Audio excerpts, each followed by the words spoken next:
الحمد لمن قدر خيرا وخبالا الحمد لمن قدر خيرا وخبالا والشكر لمن صور حسنا وجمالا والشكر لمن صور حسنا وجمالا আল্লাহ আমাদের সৃষ্টি করেছেন, আর আল্লাহ সৃষ্টি করার পরে যে মাধ্যমে যে ওসিলায় আল্লাহ তাবারক ওয়া তাআলা আমাদেরকে দুনিয়ার মধ্যে প্রেরণ করেছেন, ওই ওসিলাটার নাম হলো পিতা এবং মাতা।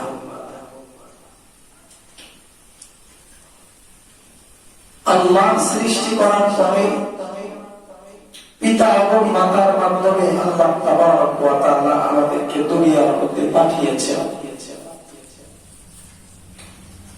আমরা দুনিয়াতে আসার সূচনা থেকে দুনিয়ার মুখ দেখার আগ পর্যন্ত আমাদের পিতা মাতারাই আমাদের জন্য কষ্ট করেছে। গর্ভে ধারণ করা, পেশাব পায়খানার কষ্ট সহ্য করা, বাচ্চা বয়সের অসহ্যনীয় কষ্টকে সহ্য করা, এটা আমাদের পিতা মাতারাই করেছে। এজন্য আল্লাহ তাবারক ওয়া তাআলা ওই পিতা মাতার জন্য সন্তানের কিছু কর্তব্য আছে, কর্তব্যটা স্বয়ং রব্বে যুল জালালি নির্ধারণ করে দিয়েছেন। সুবহানাল্লাহ। কোরআনে কারীমের সূরা বনী ইসরাঈলের 23 এবং 24 নম্বর আয়াতে কারীমা আমি পড়েছি।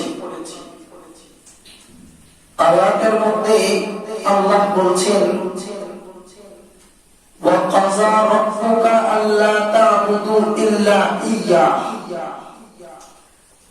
তোমার প্রভুর সিদ্ধান্ত এটি, তোমার প্রভুর ধার্যকৃত বিধান এটা যে তোমরা আল্লাহ ছাড়া আর কারোর ইবাদত করবে না। আমার ইবাদত করার নাম হলো হুকুকুল্লাহ, আল্লাহর ইবাদতের নাম হলো হুকুকুল্লাহ, আর বান্দার হক আদায় করার নাম হলো হুকুকুল ইবাদ। আল্লাহ হুকুকুল্লাহকে আদায় করার বলার পরে সর্বপ্রথম যে বান্দার হকের কথা আল্লাহ উচ্চারণ করেছেন, সেটা আল্লাহ এই আয়াতেই বলেন, ওয়া বিল ওয়ালিদাইনি ইহসানা, আর তোমার প্রভুর সিদ্ধান্ত এটা যে তুমি সন্তান হয়ে তোমার পিতামাতার সাথে সদ্ব্যবহার করবা। আয়াতটার মর্মটা একটু চিন্তা করে দেখেন। একই আয়াতের মধ্যে আল্লাহ প্রথম নিজের ইবাদতের কথা বলে দুনিয়ার সবথেকে বড় ইহসান পাওয়ার যোগ্য যে মানুষদ্বয়, ওই পিতা মাতার কথা নিজের নামের সাথেই আল্লাহ যুক্ত করে দিয়েছে। এরপরে আল্লাহ বলেন, ইম্মা ইয়াবলুগান্না ইনদাকাল কিবরা আহাদুহুমা,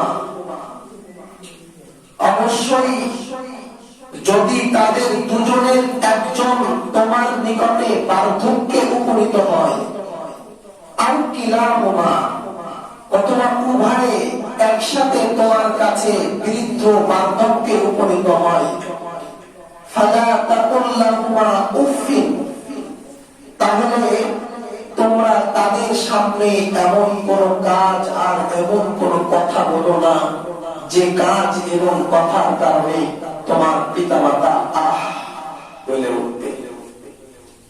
ওয়ালা তানহারহুমা, তাদেরকে ধমক দিয়েও কথা বলো না।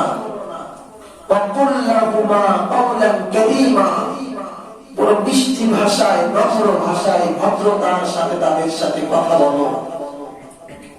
ওয়াখফিজ লাহুমা জানাহা যুল্লি মিনার রাহমা, আর তুমি তোমার দয়ার পাখাটা তুমি তোমার দয়ার পর্দাটা পিতা মাতার সামনে বিছিয়ে দাও। وقل رب ارحمهما كما ربياني صغيرا। ওহে রব্বে কারীম, আমার পিতা মাতার উপরে তুমি তেমন করে দয়া করো যেমন করে আমার পিতা মাতা আমার শিশুকালে আমার উপর দয়া করেছে। সুবহানাল্লাহ। যে আয়াতের অর্থ আমি শোনাইলাম, এই আয়াতের মধ্যে আল্লাহ তাবারক ওয়া তাআলা পিতামাতার জন্য সন্তানের 6টি কর্তব্যকে আল্লাহ তাবারক ওয়া তাআলা তুলে ধরেছেন। আসুন সামান্য বিশ্লেষণের সাথে আল্লাহ সন্তানের উপর যে 6টি কর্তব্য দিয়েছেন ওই 6টি কর্তব্য সম্পর্কে একটু আমরা আলোচনা করি। আল্লাহ প্রথমে বলছেন وبالوالدين إحسانا। আমার গোলাম, পিতা মাতাদের সাথে খুব সৎ ব্যবহার করো, পিতা মাতার সাথে নম্র আচরণ করো। এর অর্থ হলো এটা, তুমি যা খাও, তোমার স্ত্রীদের যা খাওয়াও, তোমার সন্তানদের যা খাওয়াও, তোমার পিতা মাতাকেও তুমি সেই ধরনের খাবারের ব্যবস্থা করে দাও। তোমার স্ত্রীকে তুমি যা পড়াও,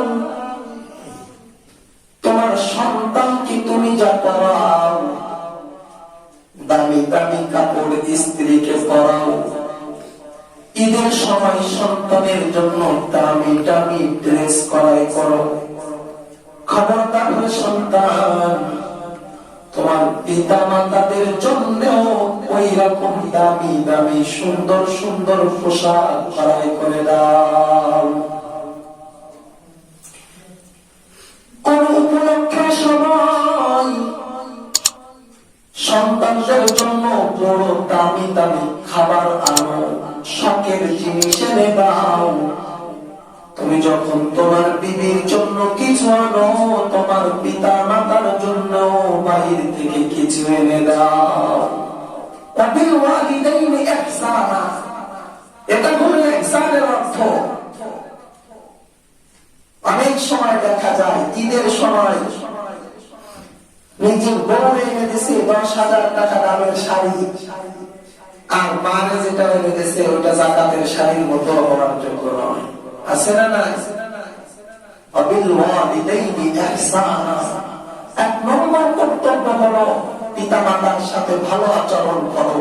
স্বামী স্ত্রী পুত্র আর পিতা মাতার মধ্যে একটা সামঞ্জস্যতা রাখো। 2 নম্বর কর্তব্য, ولا تقل لهما أف ولا تنهرهما। يا من غلام, খবরদার পিতা মাতার সামনে এমন করে কথা বলবা না, পিতা মাতার সামনে এমন কোন আচরণ করবা না যে আচরণের কারণে তোমার আব্বা আম্মার দিলে চোট লেগে যায়, আর ওই আঘাত সহ্য করতে না পেরে মায়ের মুখ থেকে আহ শব্দটা বের হয়ে যায়। খবরদার এমন আচরণ করবা না সন্তান, যে আচরণের কারণে তোমার পিতা তোমার উপর নারাজ হয়ে যায়, আর নারাজ হয়ে পিতা আমার সন্তান কেমন আচরণ করলো বলে একটা শব্দ করে ফেলে। 2 নম্বর কর্তব্য, এমন কোন কথা করবা পিতা মাতার সামনে করবা না। 3 নম্বর কর্তব্য, ওয়ালা তানহারুহুমা, খবরদার পিতা মাতার সাথে ধমক দিয়েও কোনো কথা বলবা না। বলে ধমক তো দূরের কথা, বর্তমান সময়ের সন্তান ছুরি নিয়ে পিতারে জবাই করতে যায়, আছে না নাই? আছে না নাই? সন্তান ছুরি নিয়ে বাপরে জবাই করতে যায়, কখনো মারে জবাই করতে যায়। মায়ের সাথে দেখা হয় না, কথা হয় না, পিতার সাথে সন্তানের দেখা হয় না, কথা হয় না। কিসের শত্রুতা? তাদের সাথে ধমক দিয়ে কথা বলো না। কেন?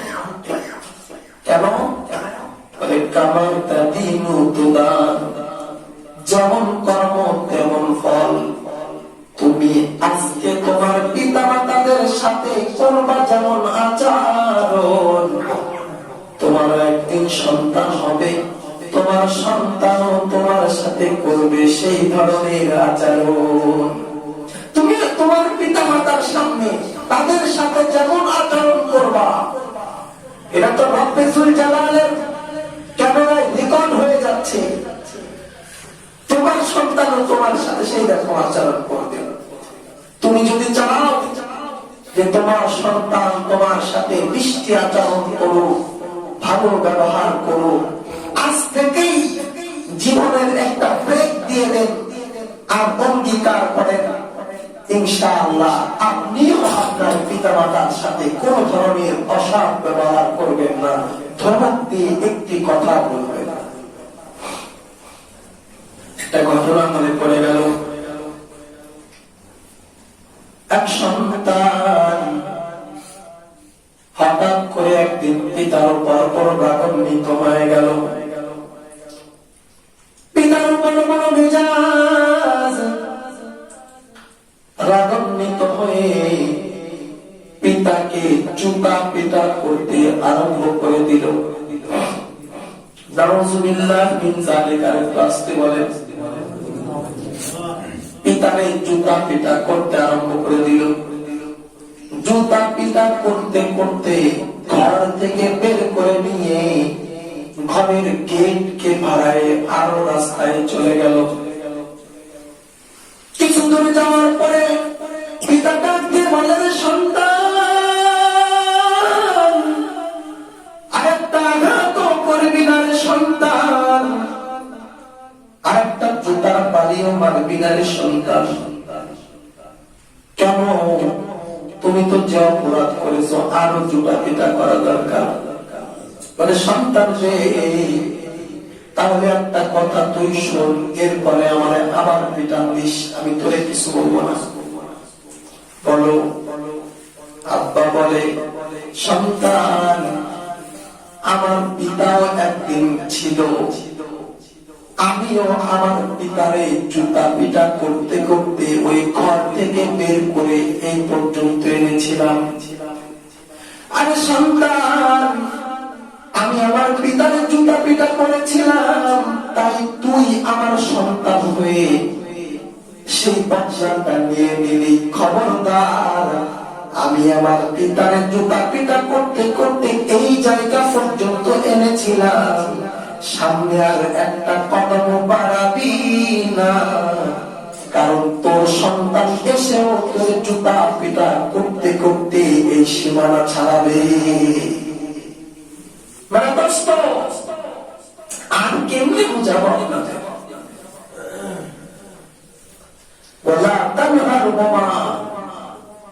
পিতা মাতার সাথে ধমক দিয়ে কথা বলবেন না, কথা বলা যাবে না। আমার কথা এটা রব্বুল জালালের কথা, সূরা বনী ইসরাঈলের 23-24 নম্বর আয়াত আপনাদেরকে শোনাচ্ছি। আর কি করবা?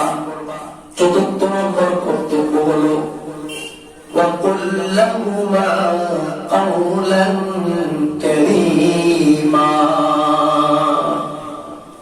পিতামাতার সাথে খুব মিষ্টি করে সুন্দর করে কথা বলো।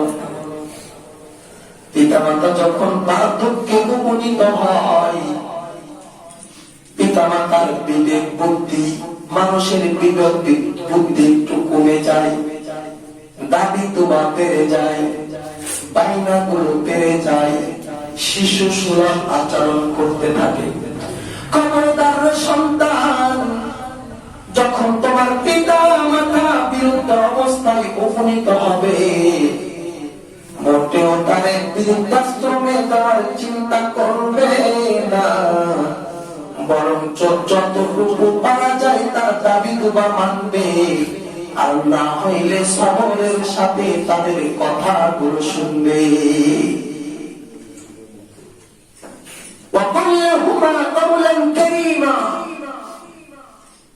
খুব নম্র মিষ্টি কথা তাদের সাথে বলো। বৃদ্ধ অবস্থায় মা সন্তানকে ডাকে, আবুল কাসেম বলে জি, আবার বলে আবুল কাসেম বলে জি, আবার বলে আবুল কাসেম। সন্তান বলে তুই মরতে পারিস না, বারবার ডাকিস, বলিস না কেন, কি বলবি? আরে সন্তান, তোমার কি মনে নাই ওই বাচ্চা বয়সের কথা?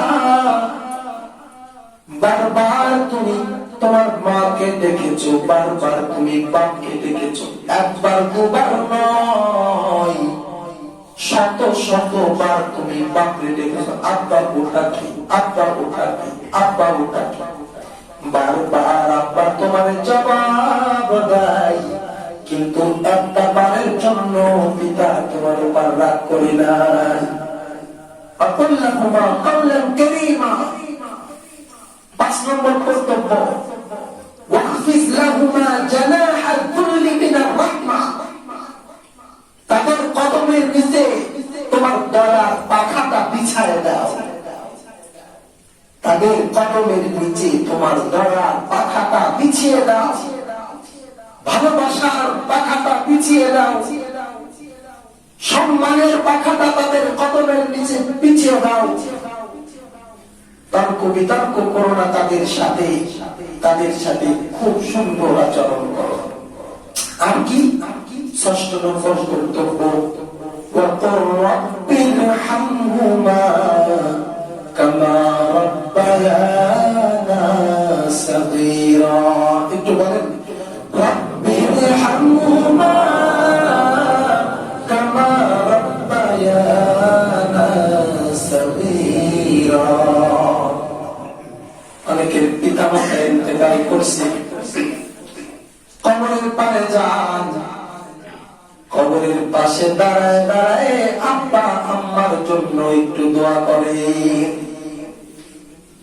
আব্বা আম্মা বেঁচে থাকতেও তাদের সুখ শান্তির জন্য দোয়া করেন। আল্লাহ, আমার আব্বা আম্মা আমার জন্য অনেক কষ্ট করেছে, অনেক কুরবানি করেছে, তাদেরকে ভালো রাখেন, তাদেরকে সুস্থ রাখেন, তাদের দুনিয়ার মধ্যে ইজ্জত দান করেন, তাদের দুনিয়ার মধ্যে সম্মান দান করেন। আর কার জন্য দোয়া করবেন? আব্বা আম্মার জন্য দোয়া করতে পারবেন না, আর কার জন্য করবেন?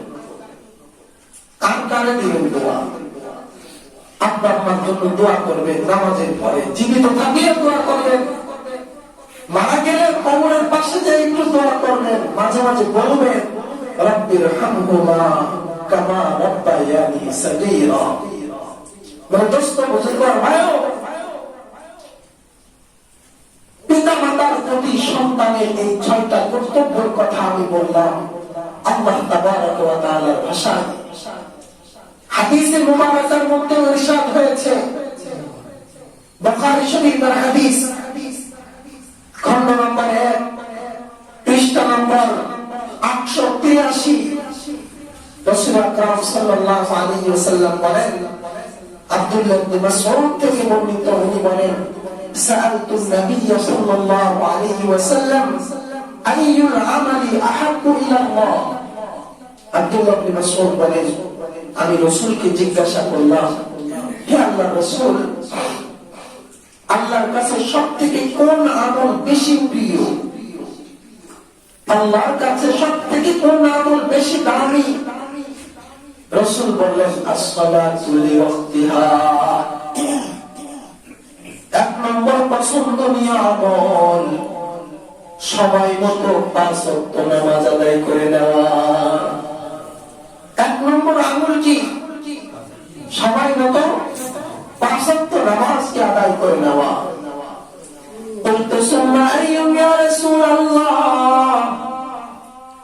আব্দুল্লাহ ইবনে মাসউদ বলেন, আমি আবার বললাম, ইয়া রাসূলুল্লাহ, এরপরে সবথেকে দামি আমল কোনটা? রাসূল বললেন বিররুল ওয়ালিদাইন। রাসূল জানায় দিলেন নামাজের পরে সবথেকে বেশি দামি আমল, আল্লাহর কাছে সবথেকে প্রিয় আমল হলো পিতা মাতার সাথে সদ্ব্যবহার করা। এরপরে বলেন কুনতু সুম্মা ইয়া রাসূলুল্লাহ ক্বালা আল জিহাদু ফি সাবিলিল্লাহ। এরপর রাসূল বলেন এরপরে সবথেকে আল্লাহর কাছে প্রিয় আমল হলো আল্লাহর রাস্তায় জিহাদ করা। ধর্মটা একটু বোঝার চেষ্টা করেন। জিহাদ এমন একটা আমল যেখানে মরলে শহীদ, বাঁচলে গাজী, প্রত্যেকটা কদমে কদমে রোগ নেকি, প্রত্যেকটা রক্ত বিন্দুর বিনিময়ে নেকি। সেই জিহাদের আমল থেকেও রাসূল আকরাম সাল্লাল্লাহু আলাইহি ওয়াসাল্লাম বলেছেন পিতা মাতার খেদমত করা, তাদের সাথে সদ্ব্যবহার করা, এটা জিহাদের থেকে বড় দামি আমল। সুবহানাল্লাহ। এক সাহাবী আসলেন, ইয়া রাসূলুল্লাহ, রাসূলুল্লাহ, আমি মনে মনে একটা ইচ্ছা করেছি। কি ইচ্ছা করেছো? সাহাবী বলে, ইয়া রাসূলুল্লাহ, আমি ইচ্ছা করেছি আমার বাকি জীবনটা আমি জিহাদের ময়দানে কাটিয়ে দিব।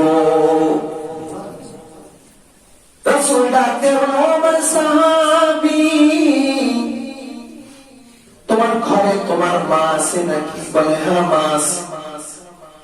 রাসূল ডাকতে বলে, যাও তাহলে তোমার জিহাদের কোনো দরকার নাই, তুমি ঘরে ফিরে যাও, আর যতদিন বেঁচে থাকো ততদিন তোমার মায়ের খিদমত করো। সুবহানাল্লাহ। কিন্তু কোন কোন riwayat-এর মধ্যে কোন কোন বর্ণনায় মায়ের কথাটা একটু বেশি আসছে। কারণ কি? কারণ তো অনেকগুলো আছে। এক নম্বর কারণ, আল্লাহ সূরা লুকমানের 14 নম্বর আয়াতের মধ্যে বলেন, وَوَصَّيْنَا الْإِنسَانَ بِوَالِدَيْهِ إِحْسَانًا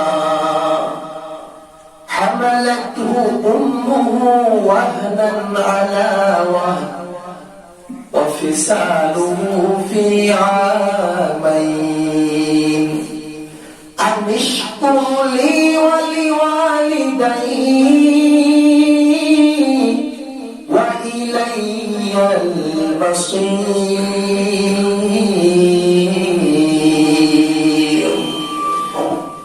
বিশেষ করে মায়ের সাথে সদ্ব্যবহার করার জন্য। কেন? হামালাতহু উম্মুহু ওয়াহনান আলা ওয়াহনিন, কারণ তার মা কষ্টের উপরে কষ্টকে সহ্য করে তাকে বুকে ধারণ করেছে। ওয়াফিসালুহু ফি আমাইন, 2 মাস পর্যন্ত তার মা তাকে বুকের দুধ খাইয়ে খাইয়ে তার লালন পালন করেছে। সুতরাং আল্লাহ বলে দেন, আনিশকুরলি ওয়ালিওয়ালিদাইক, আমার গোলাম আমার শুকরিয়া আদায় করো, সাথে তোমার পিতা মাতারও শুকরিয়া আদায় করো। খবরদার পিতা মাতার সাথে কৃতজ্ঞ হইতে ভুলবে না, কারণ ভুললে আল্লাহর কান্না আছে না নাই? আল্লাহ বলেন, ওয়া ইলাইয়াল মাসির, কোথাও যাইতে পারবে না রে গোলাম, হিসাব দেওয়ার জন্য আমি আল্লাহর কাছে তোমাদেরকে ফিরে আসতে হবে। ওয়া ইলাইয়াল মাসির, আমার কাছেই তোমাদের ফিরে আসতে হবে। ও সন্তান, একটু চোখটা বুঝে একটু চিন্তা করে দেখো, কেমন আদরের মা, কেমন আদরের পিতা আল্লাহ তোমারে দুনিয়াতে পাঠাবেন সিদ্ধান্ত করেছেন, কেউ জানে না।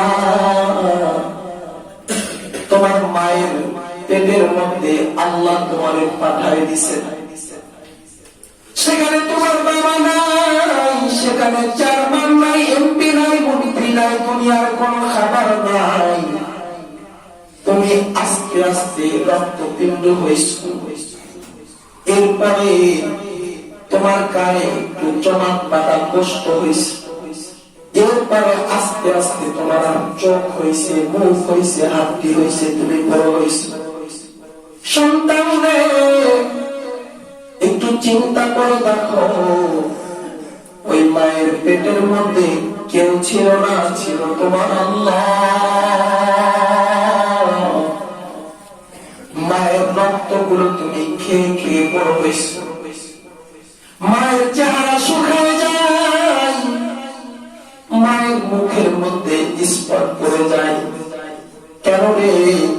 বলে মায়ের শক্তিগুলো ওই সন্তান সব চুষে নিচ্ছে, তাই মায়ের চেহারা ফ্যাকাশে হয়ে যায়। আরে আল্লাহর গোলাম, একটু চোখটা বুঝে চিন্তা করে দেখো, তোমার মায়ের পেটের মধ্যে কেউ নেই, এক সময় আল্লাহ তোমার মধ্যে রূহ দান করে দিলেন, তুমি এখন নড়াচড়া করতে পারো। সেখানে মায়ের পেট আস্তে আস্তে বড় হয়, আর তোমার শরীরও বড় হয়। মাঝে মাঝে তুমি মায়ের পেটে হাত দিয়ে পা দিয়ে মায়ের পেটে আঘাত করো, মা সব্বার করে করে কান্নার আওয়াজ, সন্তানকে নিয়ে মা সারাদিন সংসারের কাজ করছে, খাদ্য পাকাইছে, খাদ্য তৈরি করে স্বামীর সামনে, সংসারের অন্য অন্য লোকদের সামনে দিয়ে দিছে। এবার মা সারাদিন কষ্ট ক্লান্তির পরে এখন একটু খাইতে যাবে। মা যখন লোকমানটা মুখে তুলছে, তুমি তখন পেটের মধ্যে এক বিকট আঘাত করে দিস। মায়ের তখন শুধু কান্নার আওয়াজ,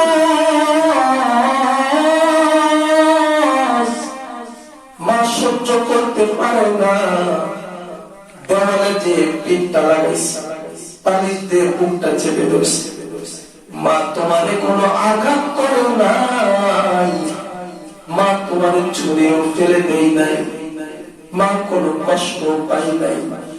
মা ওই কষ্ট নিয়ে আল্লাহকে ডাক দিয়ে বলে, মালিক আল্লাহ, আমার যে সন্তান আপনি দিয়েছেন আমার বুকের মধ্যে, আল্লাহ আমার যা হয় হোক, আমার জীবনের বিনিময় যদি হয়, আমার সন্তানকে আপনি সুস্থ রেখে। এই হলো মা অবস্থ। মায়ের দোয়া লাও হে মুমিন, মায়ের দোয়া লাও, মায়ের দোয়া লাও হে মুমিন, মায়ের দোয়া লাও। বিপদে পড়বে না তুমি যখন যেথায় যাও, বিপদে পড়বে না তুমি যখন যেথায় যাও। মায়ের দোয়া লাও হে মুমিন, মায়ের দোয়া লাও। কোন পীরের কাছে দৌড়ানোর দরকার নাই, কোন আলেমের কাছে দৌড়ানোর দরকার নাই। তোমার ঘরের মধ্যে তোমার বৃদ্ধ পিতা মাতা আছে, তোমার জীবনের বরকতের জন্য